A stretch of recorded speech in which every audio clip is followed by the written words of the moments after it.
One of them wanted to be the security guy. He claimed he was a security guy.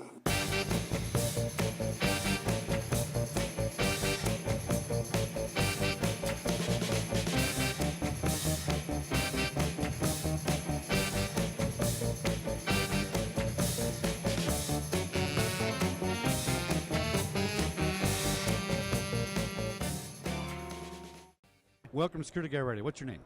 My name is Stuart Rawling, and I'm with PELCO by Schneider Electric, but today I'm representing ONVIF. What's that stand for? ONVIF is a industry alliance of manufacturers that come together to create standards to help IP video surveillance and IP access control products and all aspects of physical security work in the market. So it's an organization. It's an organization. Is it yes. organized as a corporation or just a membership or what? Yes, it's a membership. It's a non-profit. Okay. A non-profit organization that basically recruits manufacturers, and we have over 500 manufacturer members. That's a huge membership. It is. We have a lot of people. When we look at that list, and you look at the show floor here at ISC West, you'll see a lot of crossover. Most of the major manufacturers on the show floor today will be ONVIF members. How does ONVIF help our industry, security industry? Well, you look at a lot of the problems that we've had in the industry as we transition to IP. We have a lot of proprietary protocols. Yeah, the proprietization, your BIOS doesn't work on somebody else's system. That's a big problem. Yeah. Exactly. So ONVIF was formed in order to help address that issue. So all of the different manufacturers get together and get to work on making a standard that all the manufacturers can then implement that allows ease of interconnection and interoperability, providing end users, installers, a way to swap out with different like products from different manufacturers. And how do you achieve that standardization? What, do you have a word for it besides standardization, or how do you do it? Yeah, we generate the specification, we let the manufacturers implement it, and then we allow them to go through what we call the conformance process. This is a process where the manufacturers will look at their product, they'll use the test tool that ONVIF provides, which runs thousands of tests on the product. Thousands? Thousands of like tests. Like a benchmark? It's a benchmark. Yeah, right. And then at the end of that, if all the tests pass, they'll spit out a document that says the test results, as well as a document that is the declaration of conformance. They then sign that, submit it to the ONVIF office, that is reviewed, and if there's any issues, we'll get back to the manufacturer. If there are none, it goes on the ONVIF website. Now, how do you handle things like Sony? I'm guessing Sony might be a member, maybe I'm wrong. Sony is a founding member, yes. Okay, so Sony has a Wazoo 7K camera and Secret Squirrel patents and things like that.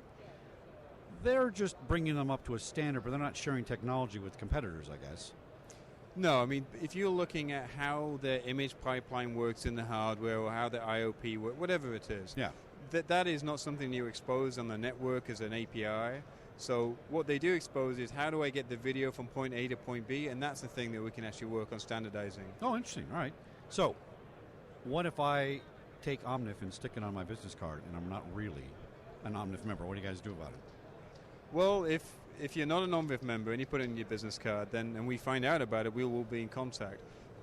We have to protect the brand of ONVIF, and last year we launched an enforcement campaign and an education campaign in order to go look at where in the market there might be false claims of conformance and where in the market people might be using the ONVIF logo and the ONVIF brand incorrectly. Right. We call it education because a lot of the time we had to go there and chat with people and say, did you realize this is a process to this?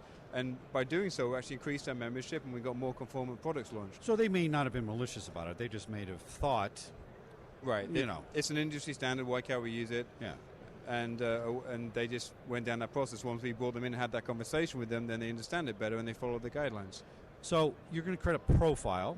That's what you call the standard, is it? The conforming. What is it? Right.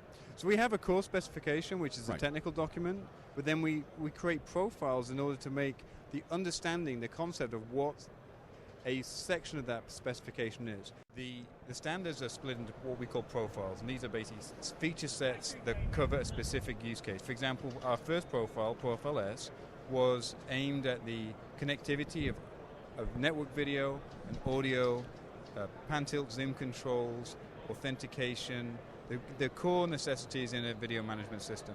And that was our first profile. Then we moved on to a follow-up profile, Profile C, which is focused around access control, simple device access control, opening doors, door control, things like that.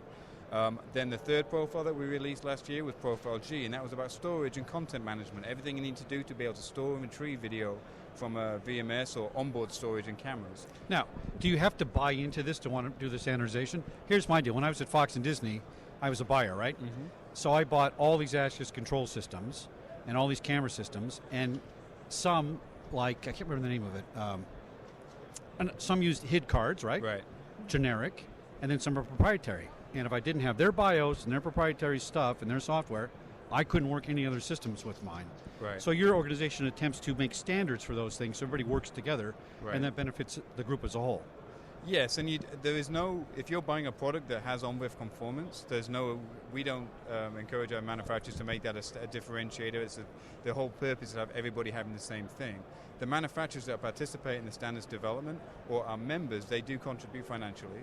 So we have 4 tiers of membership. The top tier, which is the full member, and then there's a contributing member, and those two can get involved in the working groups and help drive the standard. And then we have a user member. User member is just a manufacturer potentially who wants to claim conformance. Nobody can claim conformance unless they're a member of ONVIF and have submitted the conformance documents and followed the conformance process. So define the word conformance. Well, conformance to us, let's take an example of a camera. Always best to talk through examples. Yeah. With a camera, ONVIF provides its members a test tool. The test tool runs a gamut of tests, and it takes quite a while, and at the end of it outspits a report that shows what passed and what failed in that test.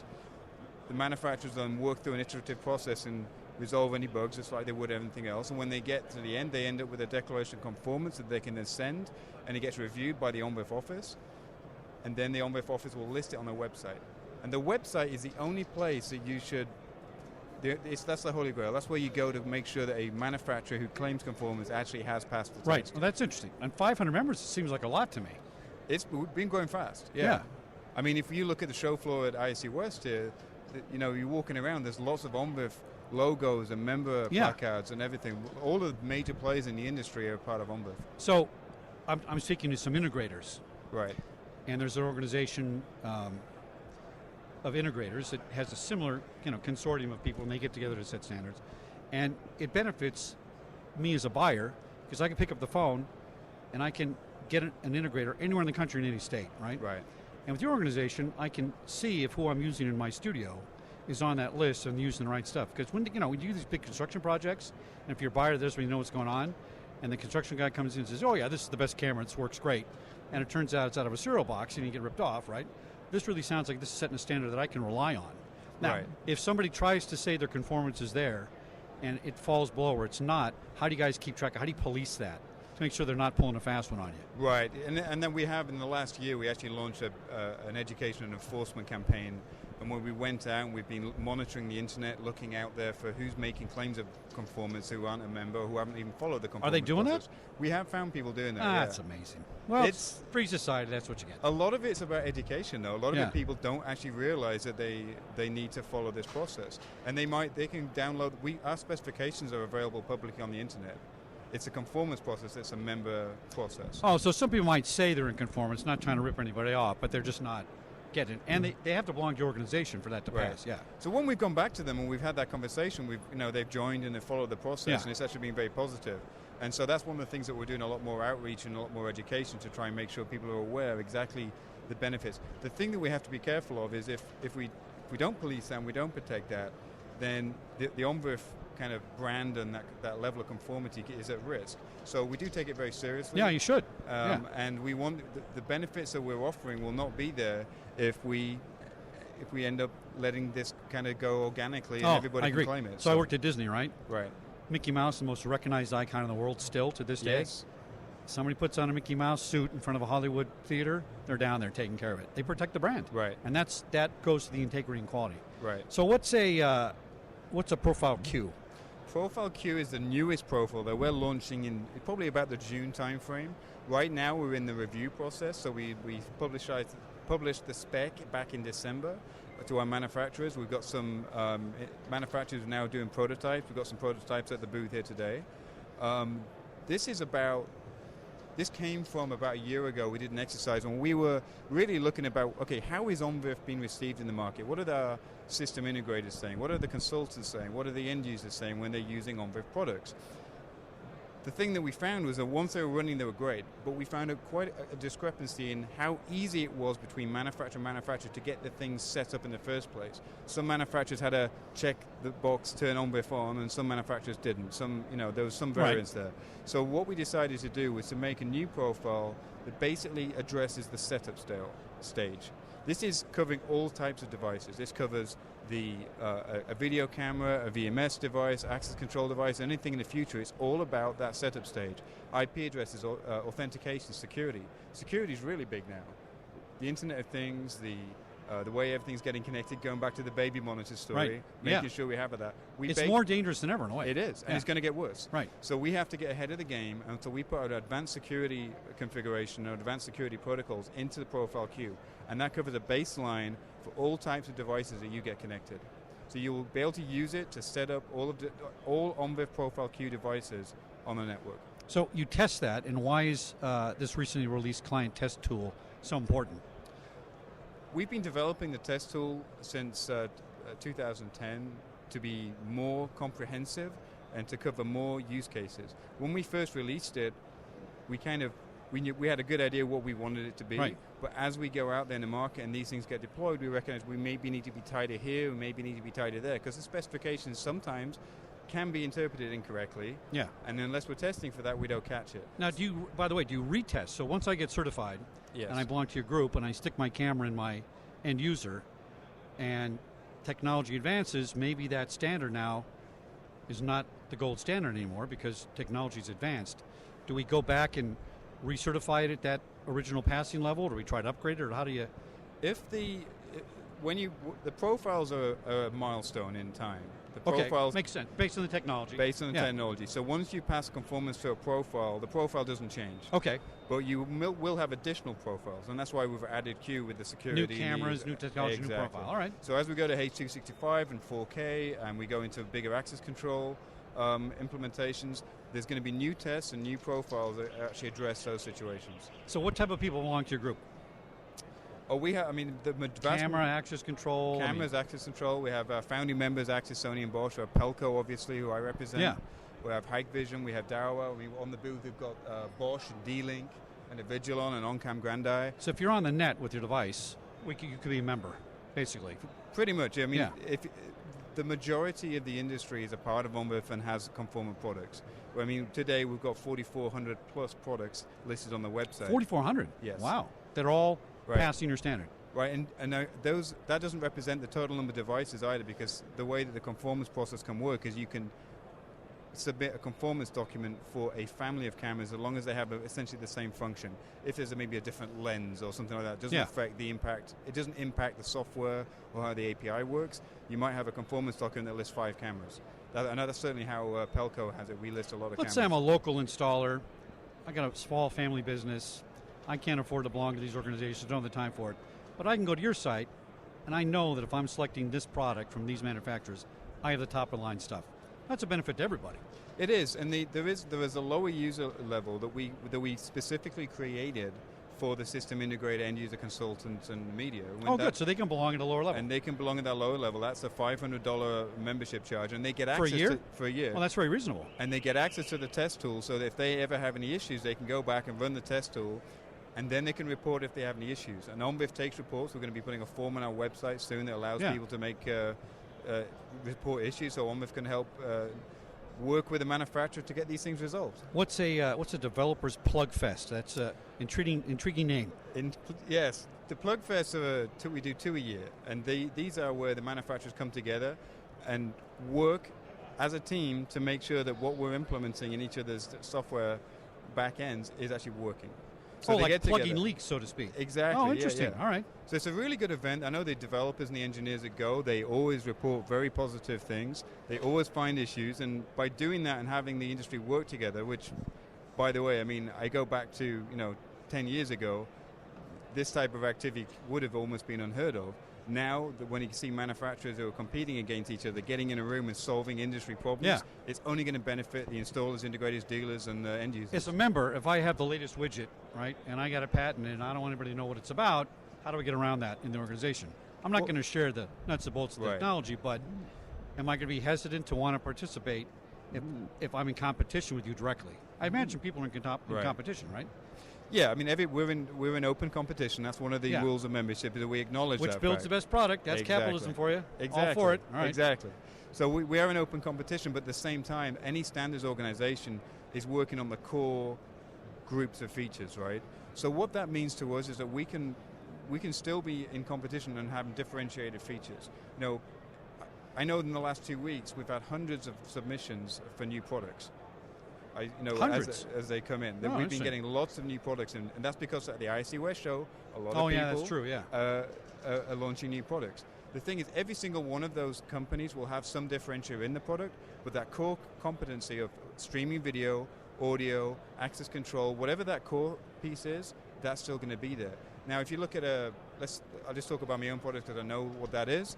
One of the things that PELCO does is that we have some really new technologies with wide dynamic range and things like that. That doesn't require an API change. That's just, it's still going to work, and the capabilities that those cameras offer is going to be kind of just built in. You don't need any change to ONVIF.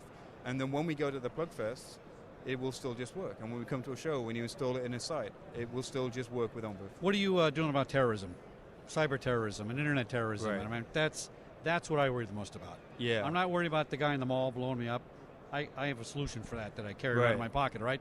But, hacking my Quicken, looking at my house on a camera, right? Those are serious concerns, and we know, without saying the names, what countries do it. What do you do about your membership? Do you screen your members to make sure they're not part of an evil axis that wants to, hack stuff?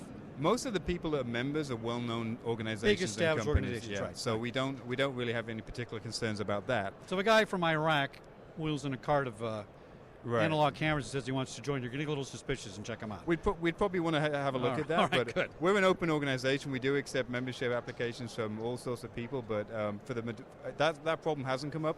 Chuck, I'll let you know if it does. All right, good. But I think we're doing okay right now.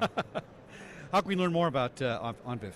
Well, obviously, if you're at the show, the best thing to do would be to come see our booth. And we have a booth coming up in IFSEC and as well. If you want to learn more over the internet, the onvif.org website. .org. ONVIF.org. Let's say that again, because everybody types .com. They don't listen. Yes. All right, good. Just search for ONVIF in Google, and you will find us. It will be the first link. When are we going to have robot security guards? Is it coming? Robot, that's a profile Z, we'll call it. That might be a couple of years out, but I'd love to join you on that one. Yeah. One of my clients used to be ID Lab, and I got called a couple years ago because a guy wanted me to review a robot he was working on for security. And I said, "What are you going to do with it?" "We're going to sell for $120,000. I said, "Guards aren't going to buy that, but they're thinking about leasing it." But a serious question, really: do you think the industry is going towards the technology faster than and going away from the physical body? The physical body was the thing up until 10 years ago. Now the technology's there. You really don't need a guard. In a lot of places, the camera does a better job. The camera doesn't fall asleep, right? In those large installations, when you're looking at hundreds of potential camera feeds, there's no way one guy behind a desk can look at them all. Can't do it. But what technology can do is with the use of analytics, with the use of better user interfaces and alert systems, it can help guide that individual into looking at the right place at the right time. Automatic alarms and pointing you and waking you up and doing stuff. Yeah, we used to put our guards at the studios. They would not look at a camera more than 2 hours. Right. And rotate them out. Because their eyes roll up in your head. That's it. I mean, ultimately, the one thing that I don't see for a long time is decision making. When something happens in a site, there has to be a decision made. And I go back to the UAV market. There's a human decision point where you have to decide what to do. Because the thing can fly around all day long and see certain things, but it's not going to pull the trigger. It's not going to report anything back without a human being involved. I think that's going to be the same in the security industry for quite a while. Who's going to win the World Series? Well, I watched Back to the Future Part 2 last week, and apparently, according to that movie, the Cubbies are going to win this year. But I'm a Cardinals fan, so I'm probably gonna root for the Cardinals and see what they do this year. All right. Well, Stuart, great. Thanks a lot. It's been really great talking to you. Thanks for coming on Security Guy Radio. Thanks.